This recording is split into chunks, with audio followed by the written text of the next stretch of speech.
ఇవాళటి కథ మంచితనం గురించి. ఒక అడవిలో గజరాజు అనే ముసలి ఏనుగు నివసించేది. అది చాలా తెలివైంది, దయగలది. తన చిన్న ఏనుగు పిల్లలకు మంచితనం, నిజాయితీ గురించి పాఠాలు చెప్తూ పెంచుతుంది. అయితే ఒకరోజు గజరాజు తన చిన్న ఏనుగుతో ఇలా అంది: బాబూ, మనం ఎప్పుడూ మంచిగా ఉండాలి. ఇతరులకు సహాయం చేస్తే ఏదో ఒక రూపంలో ఆ సహాయం మనకే మేలు చేస్తుంది అని. అది విన్న చిన్న ఏనుగు ఇలా అంది: నాన్న, అందరూ మంచివాళ్ళైతే ఈ అడవి మరింత అందంగా మారుతుంది కదా. దానికి గజరాజు, అవును బాబు, మంచితనం ఎప్పుడూ మంచి మార్గాన్ని చూపుతుంది అని చెప్తాడు. ఒకరోజు రాత్రి అందరూ నిద్రలో ఉన్నప్పుడు ఓ దొంగ నక్క నిశ్శబ్దంగా గజరాజు నివసించే చోటుకి వచ్చింది. ఆ నక్క ఇంట్లోకి ప్రవేశించి పండ్లు దొంగలించసాగింది. కానీ చిన్న ఏనుగు మేల్కొని దాన్ని చూసేసింది.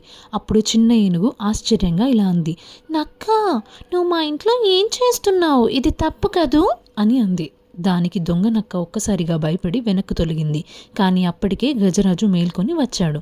గజరాజు నక్కను చూసి కఠినంగా కాకుండా ప్రశాంతంగా మాట్లాడాడు. గజరాజు నక్కతో ఇలా అన్నాడు: ఏం నక్క, ఎందుకు దొంగతనం చేశావు? నీవు నిజాయితీగా జీవించలేవా అని అన్నాడు. దానికి దొంగ నక్క భయపడుతూ, నాకు తిండి దొరకలేదు, ఆకలికి భరించలేక దొంగతనం చేశాను అని అంటుంది.